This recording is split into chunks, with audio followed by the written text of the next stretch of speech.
Olá a todos, estou mais um dia para mais uma conversa sobre direito das sucessões, sobre esse universo dos inventários. Hoje eu queria trazer nesse vídeo sobre testamento, certo? Testamento. Que esse instituto, quais são as características, quais são as exigências para se fazer um testamento válido, certo?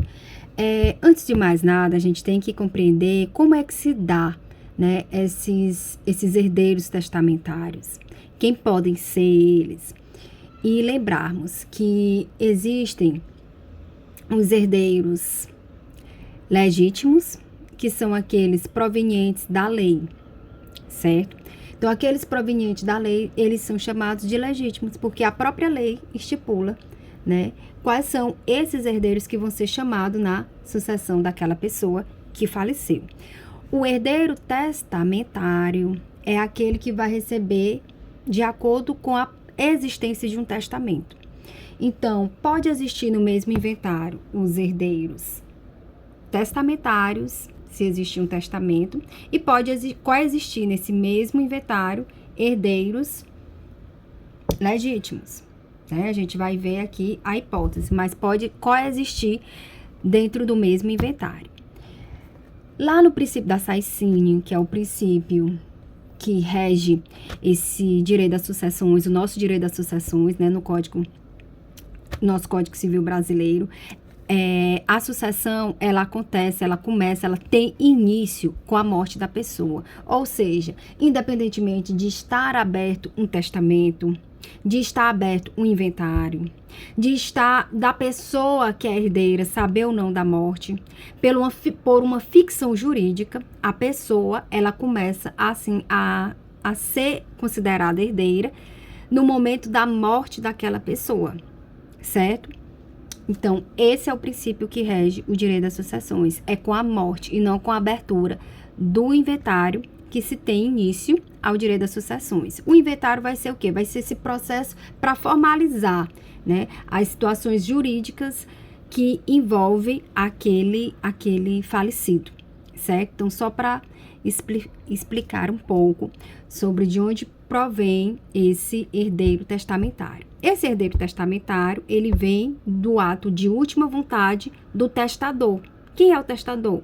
É o autor da herança. O autor da herança, ele foi lá e fez um testamento. E aí, ele beneficiou, né? Ele quis dispor, por ato de última vontade dele, sobre os seus bens.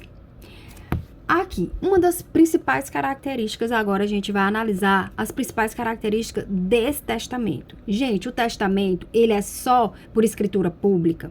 Ou seja, ele é só de forma pública? Ele é só no cartório? Não.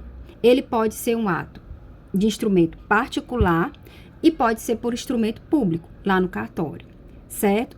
Então, é mais confiável,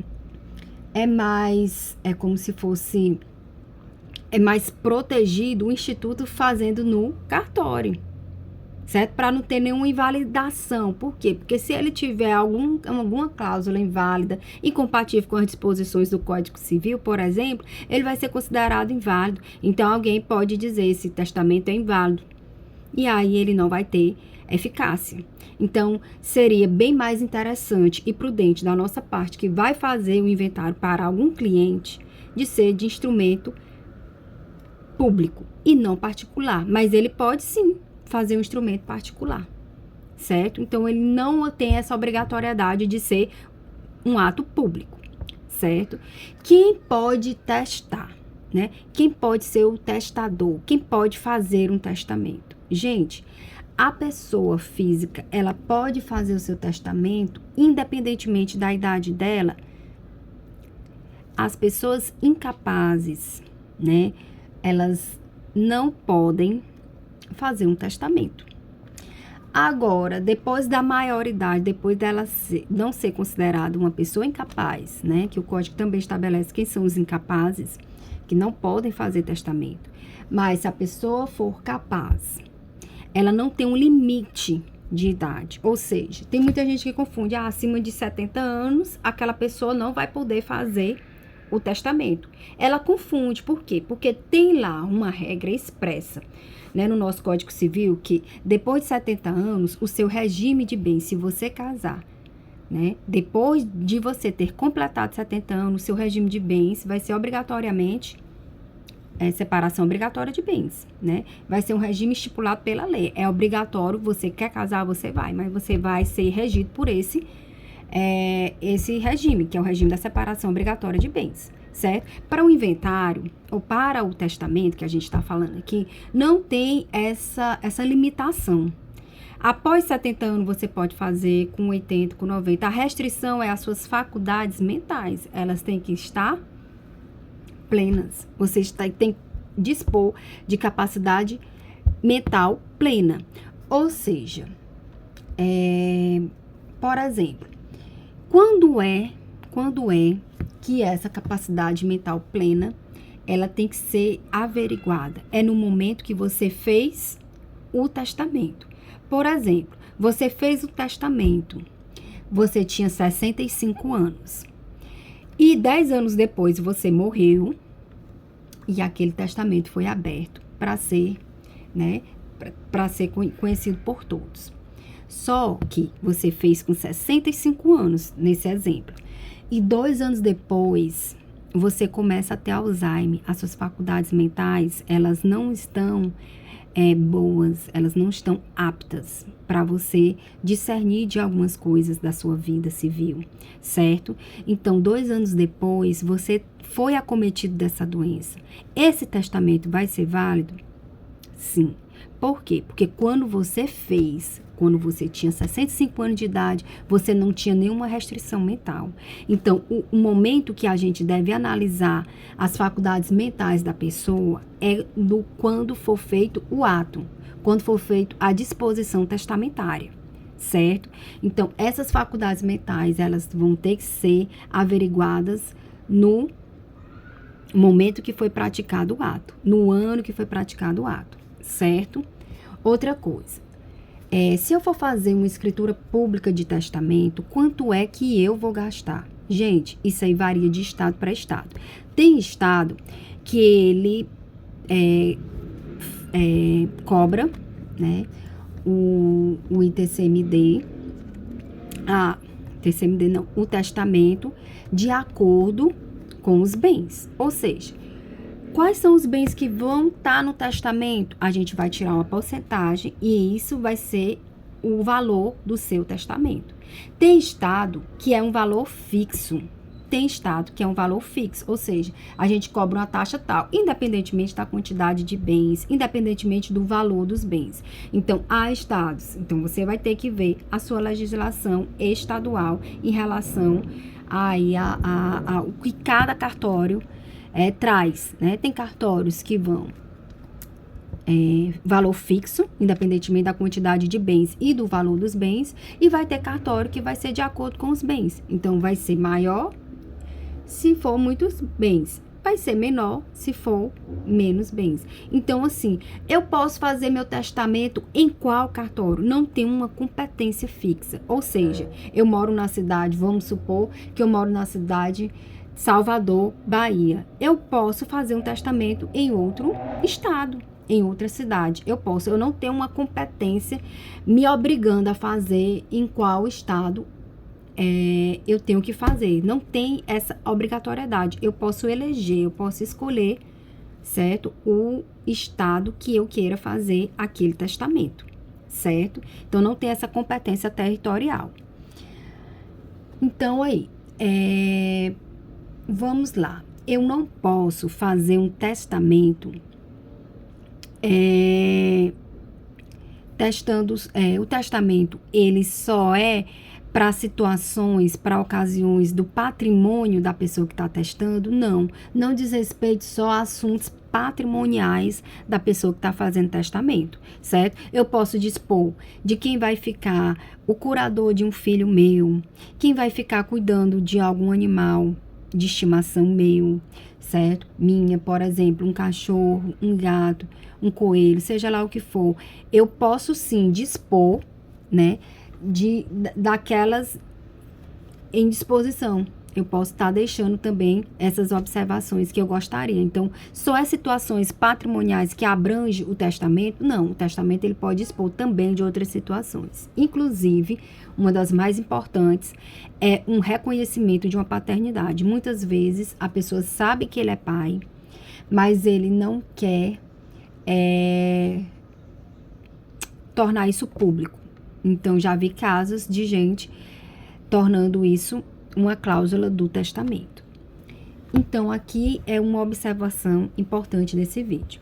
Gente, quando eu reconheço, quando eu estou fazendo um testamento, eu posso depois revogar aquele testamento. Eu posso simplesmente revogar. Ele é um ato retratável. Eu posso me retratar. Eu posso tirar a eficácia dele. Eu tenho esse poder. Por quê? Porque o testamento, ele só vai fazer efeito depois da minha morte. Ou seja, até meu último dia de vida, eu posso fazer o que eu entender daquele patrimônio, daquele testamento. Se eu fiz, eu posso fazer qualquer coisa até o último dia da minha vida. Ou seja, ele é revogável. Ele não é irretratável, certo? Aquilo ali, pronto, acabou. Tá feito, o que tá feito vai valer para sempre. Não, eu posso simplesmente revogar as disposições daquele testamento. Eu posso refazer, entendeu? Anulando o passado e tendo validade aquele outro. Tem gente que faz 3, mas o quê? Um só tem que ter validade, ou seja, eu vou ter que revogar os já pré-existentes, certo? Mas eu posso sim revogar todas as disposições, todos os testamentos que eu cometer, que eu fazer, que eu realizar, eu posso sim revogar. Ele não é irretratável. Só que a única cláusula que eu não posso no caso, desmentir, ou seja, eu afirmei uma coisa, eu afirmei uma paternidade no testamento, eu não posso, ele é irretratável, eu não posso dizer assim, olha, houve um engano, houve aqui eu não reconheço mais esse filho, né? Então, não pode. Se você reconheceu, se você quer reconhecer uma paternidade, então que esse ato seja com bastante precaução, com bastante responsabilidade, porque não pode ser revogado essa sua afirmação no testamento, certo? De acordo com os outros atos, por exemplo, eu fiz um testamento e eu coloquei nesse testamento um determinado bem. Eu posso vender esse bem que eu coloquei no testamento? Eu posso colocar ele num financiamento, como caução de um financiamento que eu vou praticar? Eu posso. Aquilo ali ainda me pertence. Ele só ia ter, esse testamento, ele só vai ter validade depois da minha morte. Então, eu posso pegar aquele bem. Ah, mas aí na abertura do inventário, vamos supor, na abertura do inventário, eu simplesmente não quero mais, não tem aquele bem. E agora? Não tem problema. Se não tiver aquele bem disponível, ou seja, aquele bem já foi vendido, aquela pessoa que ia receber, ela não pode ir naquela pessoa que comprou. Por quê? Porque ali só ia ter validade depois da morte. Se aquele bem não tiver mais na posse, nem na propriedade da pessoa que testou aquele bem, é considerado ineficaz, apenas em relação àquele bem. Então, isso é muito importante a gente ter esse conhecimento para trazer segurança jurídica para o nosso cliente e na nossa prática como advogado, certo? Então, aí é preciso ter essa observação. Por quê? Porque se eu dispus no testamento, eu ainda tenho direito sobre aquele bens ali. Eu ainda não morri. Só se depois da minha morte, é que o testamento vai ficar, né? Ele vai ter o que ele passa a ter eficácia, certo? Então, é muito importante. Tem algumas restrições que o código, ele prescreve, como você não pode testar. Por exemplo, você não pode deixar bens dentro do testamento para amantes. Isso aí vai ser considerado ineficaz. Você não pode deixar um bem para uma pessoa indeterminada. Aquela pessoa, ela tem que estar determinada, tem que estar devidamente caracterizada. Por exemplo, eu vou deixar um apartamento X para uma pessoa chamada Ana do bairro tal. Não é isso. Tem que estar lá descrita a pessoa, individualizada a pessoa, com as características dela, com a documentação dela. Então, também vai ser considerada aquela disposição ali, né, ineficaz, certo? Eu não posso deixar testamento simultâneo, ou seja, eu deixei para João e João vai deixar para mim, né? Não pode ter essa troca. Tem que ser um ato de disposição livre, né? Não pode ter condicionamentos. Por exemplo, você faz para mim e eu faço para você. Então, isso também não é aceito pela lei. Eu não posso, por exemplo, vai ter que ter todo testamento, tanto público como privado, tem lá as suas testemunhas. Então, a testemunha, ela não pode ser beneficiária do testamento. Ou seja, se eu tenho lá uma pessoa que está sendo favorecida no testamento, ela não vai simplesmente poder se beneficiar de algum bem, de alguma cláusula daquele testamento. Ou seja,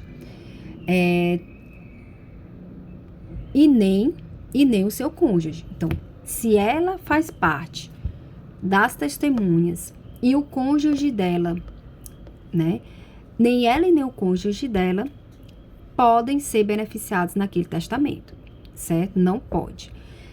Outra coisa também, vamos supor, deixa eu ver aqui o exemplo que eu coloquei aqui, né? Eu botei aqui um exemplo, não existe aqui, né, beneficiário do testamento. Outra coisa, né, bastante importante, quem fez o testamento. Por exemplo, se for por instrumento público, né, o tabelião lá, que lavrou a escritura de testamento, ele também não poderá ser beneficiário, certo? Então, as pessoas envolvidas na elaboração daquele testamento, as pessoas mencionadas como testemunhas naquele testamento, elas não podem ser beneficiárias. Isso aí, a lei expressamente proíbe, certo? Não podem ser. Em relação a testemunha, nem o seu cônjuge, se caso ela for casada ou viver em união estável, também não pode ser beneficiária daquele testamento, certo? E dentro do testamento pode ter uma previsão de algum bem, né, determinado bem, para uma determinada pessoa. Então, aí, um bem individualizado é chamado de quê? De legado, certo? Então, o herdeiro legatário é aquele que está herdando, né? Ele está simplesmente herdando um bem determinado. Então, ele vai ser chamado de legatário, certo? Então, aqui é só uma observação também, porque às vezes a gente vê o que é legado, né? Então, legado é aquele bem que está sendo transmitido através de um testamento de forma individualizado, certo? Então, aqui eu elenquei algumas das principais características que eu achei super interessantes, né? Características que devem sempre ser lembradas aí na confecção do testamento, certo? O testamento particular, ele é perfeitamente possível, só que é bom ser orientado da melhor forma possível, porque é feito pelo particular. Então, se ele não for observado, né, as observações de normas legais, ele vai ser considerado inválido. Então, é muito importante essas características, esse conhecimento para a gente fazer uma boa elaboração de um testamento. E lembrando também que o testamento, ele é revogável.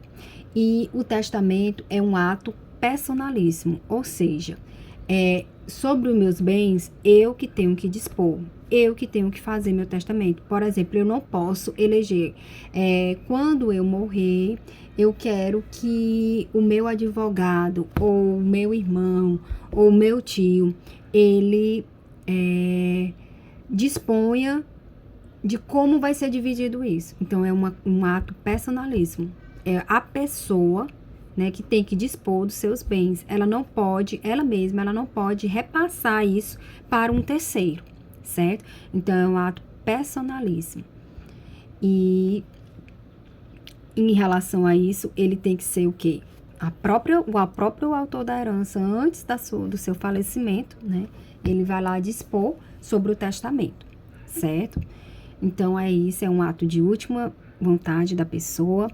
Os herdeiros vão estar herdando, né? E eles vão ser chamados de herdeiros testamentários e podem ser herdeiros legítimos ou não. Ou seja, os legítimos, que são lá os filhos, né? Os descendentes, os ascendentes, os colaterais, né? Eles podem sim ser beneficiados com o testamento, né? Mas aí, no testamento, ele elenca qualquer pessoa que ele quiser.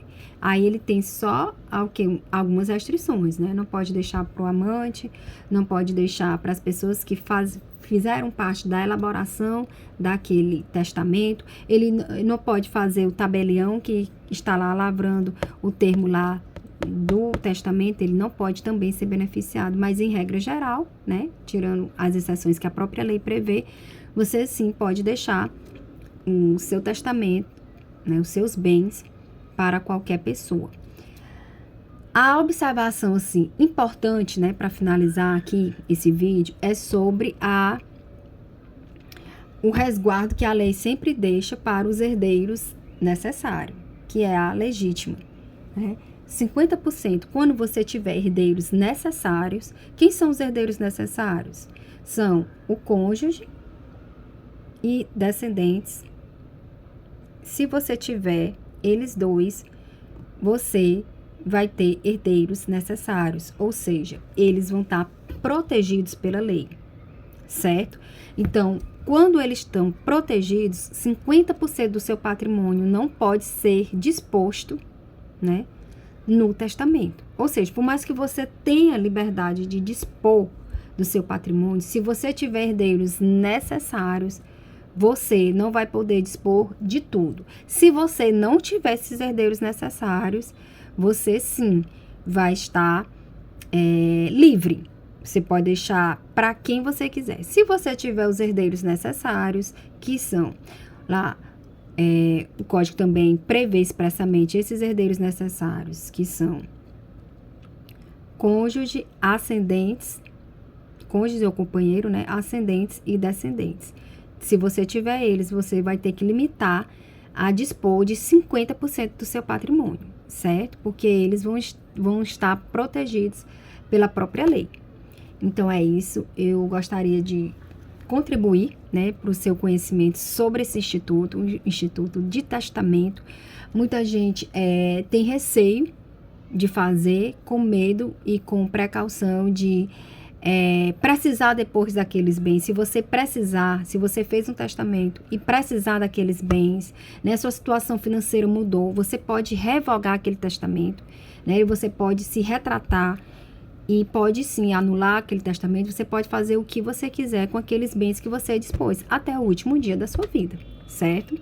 Então é isso, muito obrigada mais um dia para mais uma conversa sobre esse direito das sucessões, importantíssimo, né?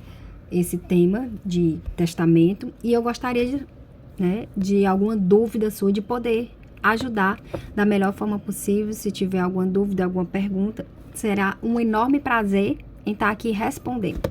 Até o próximo vídeo. Muito obrigada.